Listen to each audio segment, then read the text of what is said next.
some of us learn how to perform before we learn how to pray. We learn how to look holy before we learn how to be honest. So let's talk about it. Faith versus performance. Now, I grew up around people who knew how to shout on cue, who knew how to cry on beat, who knew how to look delivered even when they were drowning. Now, I'm not judging them. I'm not. Because I became one of them. I learned the church face, the church language, the church posture. I learned how to perform faith even when I didn't feel like it. Now, as someone who has grown up in the church, I can't say that I have that I'm not gonna lie. I learned how to do all of those things. And sometimes I found myself doing it like regularly, even when I didn't feel it. And that's one of the things that's kind of bugging me now, even though as I've grown up and I'm seeing a lot of things differently now. My thing is sometimes I feel like some people are just going through the motions. If you get what I'm saying, I feel like some people, they're just putting on a show. Because if we can be honest with each other, if I see two people, if they start shouting and their feet line up together and they turn at the same time, okay, just say they're shouting in a horizontal line. And the feet is going left, left, right, right, right, left, left, right, dip, turn around, left, right, right. Now, I'll probably be like, okay, well, you know what? They're just there in the spirit. But if it looks choreographed, I'm going to have my suspicions because A, it looks choreographed. B, are you really feeling it or are you just feeling the music? And I know some people, when other people be shouting, they're always like, oh, they let you dance alone. I would rather dance alone than have people up there dancing with me. And let me just say this. You can't dance with everybody. You can't shout with everybody because everybody's spirit is not on the same wavelength. It's not on the same path as yours. That's why you don't let everybody pray over you because you don't know how their spirit is. You don't know what they're praying. They could probably come back after they're done praying for you. They could probably sit down and do a little silent prayer to contradict that prayer that they prayed for you in front of you. That's why I don't let anybody pray over me. Unless I know that person, unless I know them, and I know that they're a true man or woman of God. And even then, I'm in particular. I'm particular about who I pray, who I let pray over me. If you ain't my mom, my grandma, my pastor, my aunt, anybody, if you ain't some of these people that I know are a true man and woman and man and woman of God, I don't want you praying over me. I don't. I don't want you shouting alongside me or coming up behind me, putting your hands on me. Because first and foremost, you touch somebody while they shouting and your spirit is not right, guarantee you that person that's shouting, they gonna start messing up. They're gonna get out their spirit real. They gonna get out the spirit real quickly because they're giving praises to God. They're asking Him, "I need you to help me." I'm giving praises unto you. You put your hand on that person, you blocking their blessing. I don't want you to. Well, that's how we were raised. There's also a thing. Don't touch nobody when they're shouting when they're in the spirit. Don't do that. There's also that. But like, oh, they let you dance alone, and did. I don't want everybody dancing with me. I'm sorry about that, but I don't want everyone dancing with me because everybody's spirit is not the same. And you know how we all got the church language. Some people, though, some people take it too far though. Like, okay, we get it, you churchy, but I'm gonna talk like the real person that I know you is. Like, okay, yeah, you done been delivered. You should talk normal though. You ain't gotta add a hair after everything you say. You ain't gotta. Well, I don't know about that, but I do know that I got the Lord on my side, and He is so good to me. I know. I'm trying to have a conversation with you. You've been doing all of that. Look, I get it. We all have learned the church language.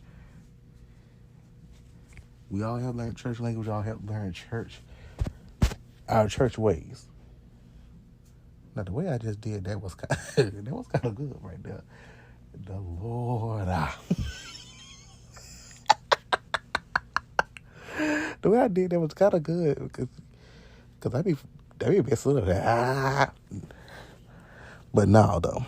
But seriously, performance isn't easy. Some people say it's easy. Some people say it's easy. Performance is easy. Performance isn't easy. All right. Well, do what you want to do with that. Honesty. That's the real altar call. Church, we love a good performance. let's not be lying to ourselves now. We love a good performance now. We celebrate the loudest worshiper, the most dramatic testimony, the person who looks the most on fire. But the problem is the performance becomes the standard. Authenticity becomes the casualty. Some of us aren't worshiping. We're auditioning, trying to prove we're spiritual enough, strong enough, and worthy enough. And the whole time, God is like, I didn't ask for a show. I asked for your heart. Now, let's talk about that real quickly. Because like I said, we all love a performance. We all love a good song during church. We love everything. And I do feel like sometimes some people, they do tend to try to put on a performance. I don't want to sound judgmental, but I feel like this is going to come off as judgmental. And if it does, okay.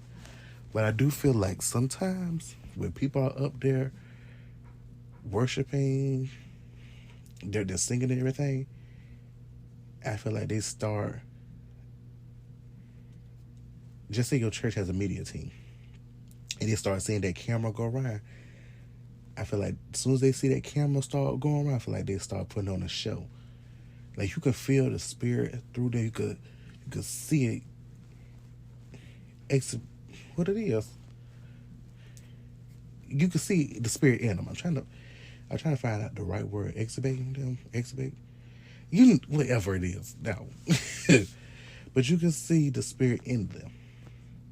You can see the spirit all around them, shining through them. That's what I'm trying to say.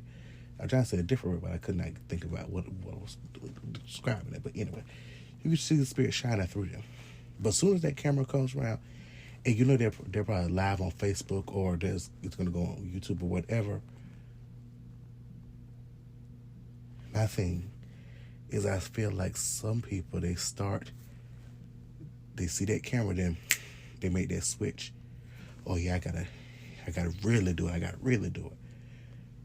You don't have to do all of that. to sing. You don't have, let it come naturally. Let the Holy Spirit work through you. And that's one of the main reasons I'll talk about in my other episode about, is gospel music still gospel? All the, like, the unnecessary runs and everything. Like, okay, you can have a run in a song.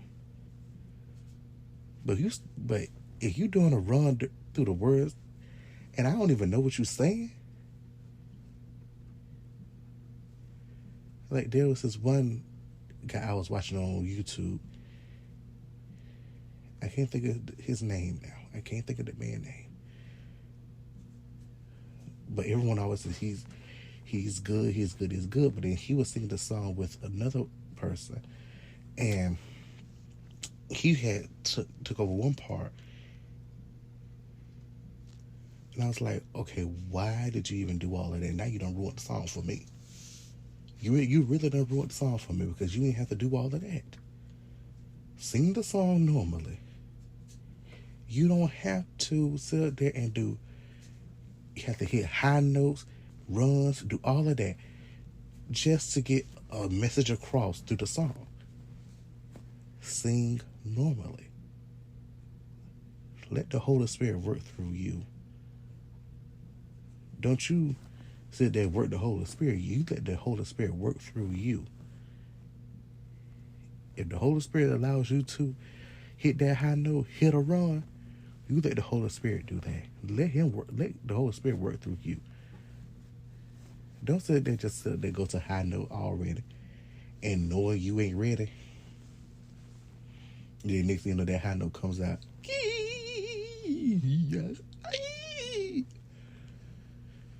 And then everybody in church talking about it.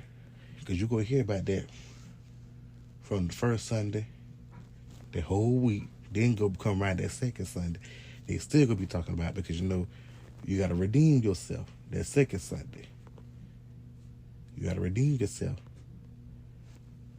You redeemed yourself a little bit, but they still talking about it because we all know church folks don't hold. They don't let stuff go. They gonna hold on to that for a while. They gonna hold on to that for a while. And that's not saying, oh, we can't have runs in the song. You can't have this, you can't have that. Because you can have runs in the song. You can have a high note in the song. But it gets to a point where, are you actually singing for the Lord, or are you singing for the people in the church?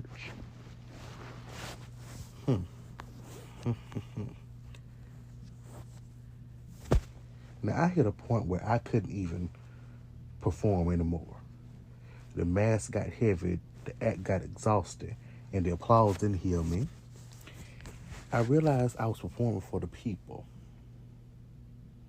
who weren't even paying attention to the parts of me that were breaking. Like I said, what are we doing up there?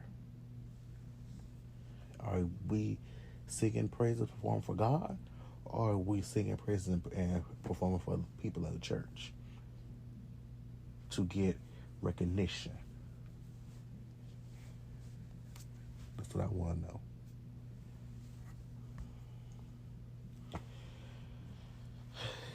And God met me in that moment. Not in my performance, but in honesty. Faith isn't pretending you're okay. Faith is admitting you're not and still choosing God anyway. Now, God doesn't need your performance. He wants your presence. He wants your honesty. He wants your real, your unfiltered, unpolished self. Faith isn't a show. Faith is surrender. Thank you for listening to this episode of the Christian J Show. If you're tired of performing, you're not losing your faith. You're finally finding it. Because God can't heal the version of you pretend to be.